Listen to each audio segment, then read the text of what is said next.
હવારમાં આપણે શું કામ હોય? જેઠા પારા તાપવાનું, બીજું કઈ આપણે કઈ કામ હોય નહીં. પછી દિવસના વાળિયા પીવો મેં કીધું ઓહો આટલા બધા વાદળા કે વરસાદ આવીને મારી ટોપી પલાળી દે ને. પછી તો મેં આ ચોકલેટ ફ્લેવરની હે ને લસ્સી બનાવી નાખી અને બધી નાખવાની આ લસ્સી આપણે ઘઉંમાં. કોઈને પીવું હોય તો આવી જાય, નકર હું ઘઉંમાં નાખી દઉં લચ્છી. પછી તો હું દિલ બાપા ઉપડી ગયા સાંજે. ક્યાં? તો કે ગીતાનું થ્રેશર જોવા માટે હસ્તિનભાઈની ઘરે. નવું લઈ આવ્યા, છોડાઈ આવ્યા, તો કીધું હાલો જોઈ આવી. કેવું હાલે? આમાં બધી વસ્તુ હાલે. ઘઉં, છીણા, માંડવી, તમે કેવા ઈ હાકી દી. આ થ્રેશરમાં ઘણા બધા ફેરફાર હોત કર્યા છે.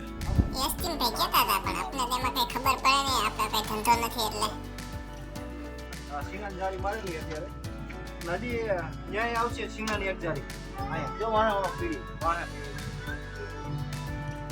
આપણે તો મૂળ ઉદ્દેશ્ય પેડા ખાવાનો હતો, પણ અહીંયા તો ચા આવી ગયો અને ચા તો આપણે પીતા નથી. મેં કીધું ભાઈ રેડેરો થયો હરો. Oh my god. મેં કીધું હાલો હવે શૂટિંગ તો ઉતારી લઈ, ઈ તો કામ કરી એક આપણું.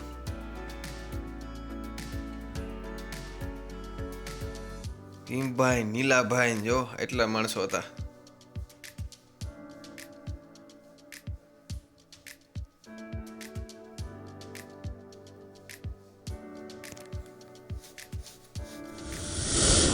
પેડા આવી ગયા. જો આપણે તો આની જ વાટ જોતા હતા અને આપણે દાબડી દબડીને ખાવા હે. કેક પતી જાય ને બધા એવું રહ્યા છે. વચ્ચે જ ખરા ને આપણા હાટું માણાઈ જાજા હતા. ના ના આવી ગયા. અસ્તિનભાઈ કે દાબ દઈએ. મેં કીધું દાબવાના જ હોય ને, એક કે આપને અસર ન થાય. આપણે તો બે લઈ લીધા ને દાબવા મીંડા. પછી તો આપણે દૂધ હોતાવી ગયા. એવું નથી કે ચા જ હતી. આ અસ્તિનભાઈ શું પિચકારી ખોલાય, કાળી પિચકારી આવી થ્રેશર ભેગી એવી લાગે. જો ગ્રીસ ફોડવાની. આનાથી હોળી ન રમાય. આપણે વાઇસરનો ઢગલો આપી દીધો. જાઓ મજા કરો ફિટ.